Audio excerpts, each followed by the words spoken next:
Assalamualaikum warahmatullahi wabarakatuh.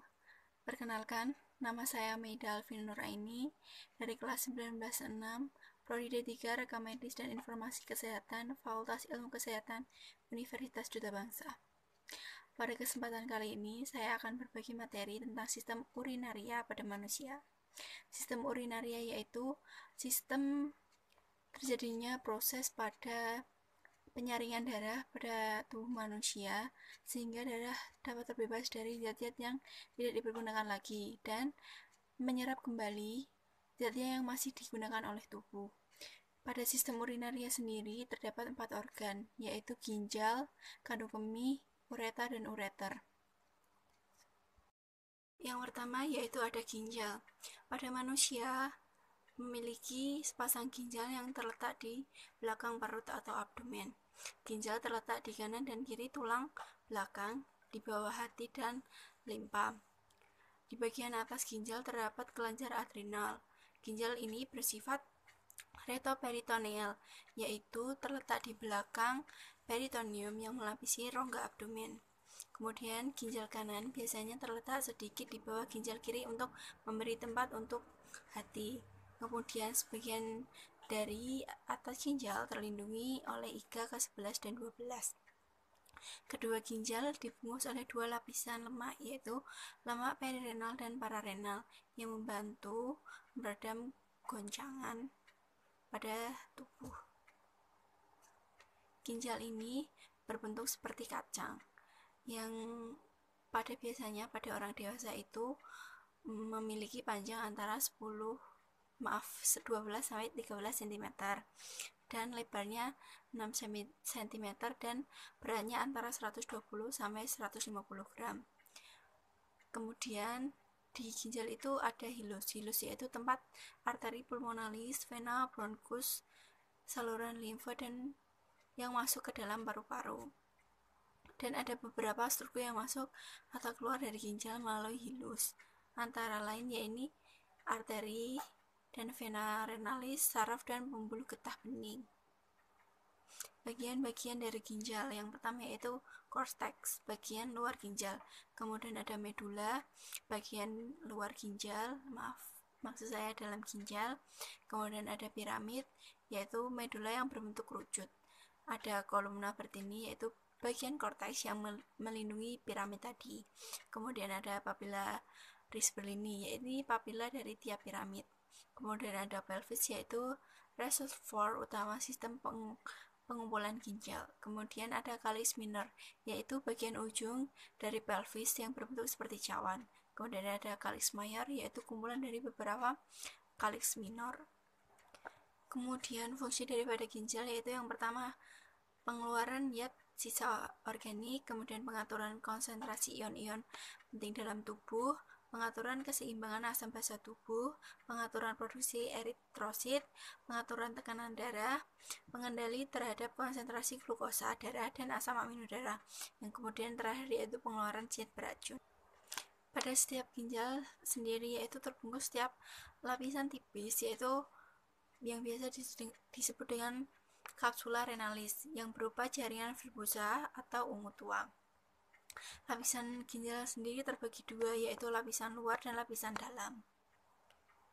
Fisiologi ginjal yang pertama yaitu mengatur volume air atau cairan dalam tubuh. Kemudian ada mengatur keseimbangan osmotik dan mempertahankan keseimbangan ion yang optimal dalam plasma, yaitu keseimbangan elektrolit. Yang ketiga, mengatur keseimbangan asam basa cairan tubuh. Dan keempat, ekskresi sisa hasil metabolisme. Dan kelima, fungsi hormonal dan metabolisme. Kemudian yang keenam, membentuk hormon hidroksikalsiferol. Struktur ginjal. Pada ginjal ini terdapat kotrek ginjal atau kotrek renalis yang mengandung jutaan alat penyaring atau yang biasa disebut dengan nefron. Nefron sendiri terdapat antara 1 sampai 1,5 juta.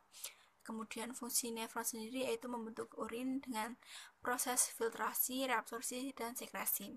Nefron terdiri dari badan Malpighi dan tubulus. Badan Malpighi ini tersusun dari kapsul pomen dan glomerulus. Kapsul pomen berbentuk seperti piala yang melingkupi glomerulus. Glomerulus merupakan gumpalan jalinan kapiler, darah, dan cekungan kapsulan pomen.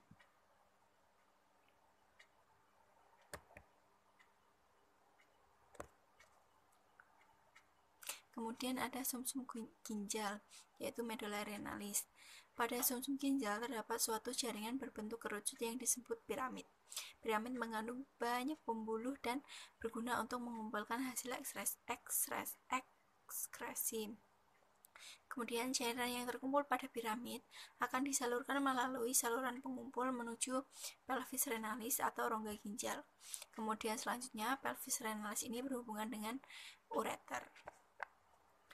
Kemudian ada nefron. Nefron ini dibagi menjadi dua, yaitu nefron corticalis dan nefron juxtamedularis. Nefron yang corticalis ini glomerulusnya terletak pada bagian luar dan dari korteks. Kemudian lengkungan Henle pendek dan tetap berada pada korteks. Kemudian nefron juxtamedularis ini nefron yang glomerulnya terletak pada bagian dalam dan dari korteks dekat dengan korteks medula. Lengkung Henle yang panjang dan turun jauh ke dalam yona dan dalam dari medula. Bagian-bagian dari nefron. Yang pertama yaitu ada glomerulus, suatu jaringan kapiler yang membentuk bola yang berasal dari arteri afferent, yaitu bersatu menjadi arteriole afferent yang berfungsi sebagai tempat filtrasi sebagian air dan zat yang terlarut dalam darah. Kemudian yaitu ada kapsul pomen, yaitu bagian dari tubulus yang melingkupi glomerulus untuk mengumpulkan cairan yang difiltrasi oleh kapiler glomerulus. Kemudian tubulus ini terbagi menjadi tiga. Yang pertama ada tubulus proksimal, kedua lengkung Henle, dan ketiga tubulus distal. Tubulus proksimal ini berfungsi mengadakan reabsorpsi bahan-bahan dari cairan tubuli dan mensekresi bahan-bahan ke dalam cairan tubuli.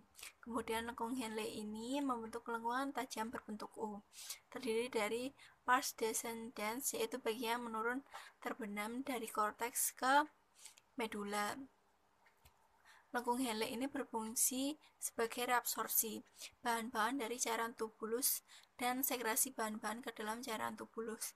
Kemudian ada tubulus distal, yaitu berfungsi dalam sekresi augmentasi zat-zat tertentu dalam tubuh. Kemudian di sini ada ductus pengumpul atau ductus collectivus yang berfungsi menerima cairan dari nefron yang berlebihan. Setiap ductus pengumpul terbenam ke dalam medula untuk mengosongkan cairan isinya atau urin ke dalam pelvis ginjal. Kemudian di sini ada ureter, yaitu tabungan atau saluran yang menghubungkan ginjal dengan kandung kemih. Ureter merupakan lanjutan dari pelvis renalis menuju distal dan bermuara pada vesika urinaria. Panjang dari ureter ini antara 25 sampai 30 cm. Persarafan ureter oleh plexus hipogastricus inferior melalui neuron simpatis. Ureter ini terdiri dari dua bagian, yaitu pars abdominalis dan pars pelvina. Lapisan dinding ureter terdiri dari lapisan luar, yaitu jaringan inti atau fibrosa, dan lapisan dalam, yaitu otot polos. Lapisan dinding ureter terjadi gerakan peristalistik tiap 5 menit sekali yang mendorong urin melalui ureter. Kemudian ada kandung kemih atau vesika urinaria, merupakan kantung berongga yang dapat diregangkan dalam dan volumenya dapat disesuaikan dengan mengubah status kontraktil otot polos di dindingnya. Mempunyai fungsi sebagai reservoir urin. Kemudian vesika urinaria ini mempunyai 4 bagian, yaitu apex, corpus, dan fundus. Vesika urinaria ini dipersarafi oleh saraf otonom atau tak sadar. Kemudian yang terakhir ada uretra, yaitu merupakan saluran sempit yang berpangkal pada kandung kemih, berfungsi menyalurkan air kemih keluar. Dalam anatomi, Uretra adalah saluran yang menghubungkan kantung kemih ke lingkungan luar tubuh. Pada pria, berfungsi juga dalam sistem reproduksi sebagai saluran pengeluar air mani. Kemudian di sini ada proses pembentukan urin. Yang pertama yaitu filtrasi. Filtrasi ini penyaringan zat sisa sistem metabolisme yang dapat menjadi racun bagi tubuh. Kemudian terjadi di dalam glomerulus. Zat yang berukuran kecil, glukosa dan limbah nitrogen mengalami filtrasi. Molekul besar seperti protein dan sel darah tertahan di dalam plasma darah dan mengalir meninggalkan glomerulus melalui arterial efferent. Hasil dari filtrasi ini yaitu urin primer. Yang kedua yaitu ada reabsorpsi, yaitu merupakan penyerapan kembali filtrasi glomerulus yang masih mengandung zat yang masih berguna dalam tubuh. Beberapa zat yang diserap kembali antara lain yaitu glukosa, garam-garam, ion anorganik, dan asam amino. Reabsorpsi ini terjadi dalam tubulus contortus proximal. Hasil dari reabsorpsi sendiri ini yaitu urin sekunder. Kemudian proses yang ketiga yaitu ada sekresi atau augmentasi, yaitu proses pengeluaran zat sisa yang sudah tidak berguna oleh tubuh. Pembuluh darah akan melepaskan zat yang tidak berguna. Di saluran pengumpul berlangsung penyerapan H20 sehingga terbentuk urin sesungguhnya. Kemudian urin sesungguhnya ini akan disimpan pada kantong kemih untuk sementara. Dan jika kantong kemih sudah penuh, urin akan dikeluarkan melalui uretra. Di sini ada ciri-ciri tentang urin yang normal. Urin yang normal biasanya itu jumlahnya rata-rata 1-2 liter sehari, tetapi beda-beda sesuai jumlah cairan yang dimasukkan dalam tubuh. Banyaknya bertambah pula bila terlampau banyak protein yang dimakan. Urin biasanya berwarna bening atau oranye pucat tanpa endapan. Baunya bisa tajam atau biasa, tergantung yang dimakan, seperti kurang minum air putih itu mempengaruhi warna urin. Kemudian makan petai itu akan mempengaruhi bau, dan infeksi saluran kemih, gangguan metabolisme tubuh, dan gangguan hormonal. Berat jenis ini berkisar antara 1010 sampai 1025. Patofisiologi pada sistem urinaria. Yang pertama yaitu ada glomerulonefritis, yaitu peradangan pada ginjal yang dimulai dari glomerulus, ditandai dengan proteinuria dan hematuria, dapat berkembang menjadi gagal ginjal. Glomerulonefritis ini terbagi menjadi dua, yaitu akut dan kronis. Yang kedua yaitu ada sindrom nefrotik, yaitu sindroma yang terjadi akibat berbagai penyakit yang menyerang ginjal dan menyebabkan, yaitu pertama proteinuria, yaitu protein di dalam air kemih. Kemudian menurunnya kadar albumin atau protein utama darah dalam darah. Kemudian ada penimbunan garam dan air yang berlebihan, meningkatnya kadar lemak dan dalam darah. Kemudian ada nefritis, yaitu peradangan ginjal ditandai dengan hematuria atau darah di dalam kemih. Proteinuria dan kerusakan fungsi ginjal yang tergantung kepada jenis, lokasi, dan beratnya reaksi kekebalan. Kemudian ada renal failure atau yang biasa disebut dengan gagal ginjal, penyakit di mana fungsi organ ginjal mengalami penurunan. Ginjal tidak lagi mampu bekerja sama sekali dalam hal penyaringan, pembuangan elektrolit tubuh, menjaga keseimbangan cairan dan zat kimia tubuh seperti sodium dan kalium di dalam darah atau produksi urin. Penyebab dari gagal ginjal sendiri yaitu kencing batu atau tumor, kemudian kanker, kista, glomerulonefritis, dan lain-lain. Gagal ginjal sendiri ini terbagi menjadi dua, yaitu akut dan kronik. Kemudian ciri-ciri pada manusia yang terkena gagal ginjal yaitu memiliki ciri-ciri seperti kepala pusing dan sulit berkonsentrasi, rasa gatal yang berlebihan, kulit berawan dan kering, tubuh merasa kedinginan, sesak nafas, sakit di sekitar daerah pinggang, kencing sedikit, kencing merah atau darah, dan kelainan urin seperti proteinuria dan hematuria atau bakteri. Kemudian ada cystitis, yaitu radang kandung kemih, disebabkan oleh infeksi bakteri, penggunaan alat semprot pembersih genital wanita, penggunaan tabung kateter dalam jangka waktu yang lama. Kemudian ada uretritis, yaitu peradangan pada uretra atau saluran kencing. Penyebabnya yaitu bakteri E. coli, beberapa penyakit menular seksual seperti chlamydia, gonorrhea, dan juga cedera pada bahan kimia atau pada alat kontrasepsi. Gejalanya sendiri yaitu ada darah pada urin, nyeri, demam, gatal, bengkak pada penis atau daerah selangkangan, rasa sakit pada saat berhubungan seksual.